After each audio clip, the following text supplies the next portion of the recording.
And it's important to remember that that was taking a direct hit, 95% of that island, Reggie. And we are getting your questions about Irma because many of you are concerned that something like that could happen here. You're asking us about traffic. You're asking us about the conditions. You're asking us how to find water, gas, sandbags, even what evacuation zone you're in, how to know. So let's start with evacuations.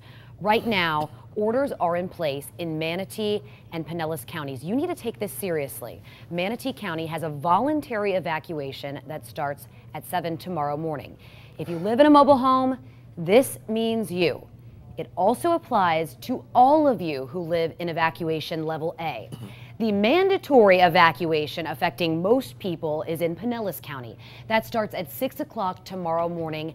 For those in evacuation zone A, you have to get out. And that means everyone. If you live in a tent, if you live in a condo, if you live in a home, everyone in level A, all mobile homes all over the county, mandatory evacuation tomorrow at 6 a.m.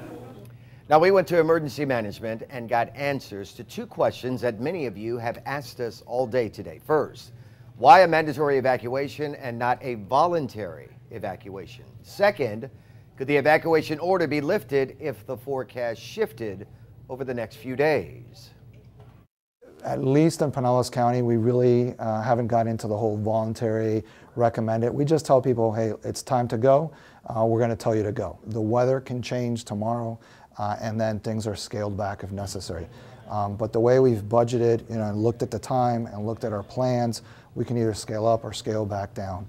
And I think we're at that right point to take care of the needs of the community.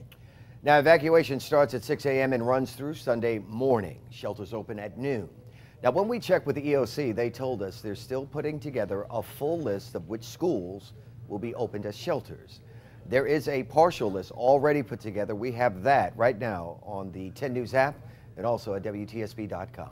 So what are these evacuation levels? Well, evacuation A means anyone in any of these red areas that you see right here and all mobile homes in the county must evacuate. So if you live in a mobile home anywhere in Pinellas, you must evacuate, even if you live outside that red zone.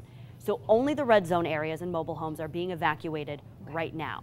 Now, if a zone B evacuation takes place, that means that everyone in the orange areas, as well as the red areas and all mobile homes, will evacuate. So yes, that means then if you live in zone C, that there is a sea level evacuation, then all homes in A and B, as well as mobile homes, have to evacuate. It goes like that all the way up the scale. Now, if you do not live in Pinellas and you want to know what zone you're in, we have a list of every Tampa Bay County's evacuation zones at WTSB.com or on our 10 News app.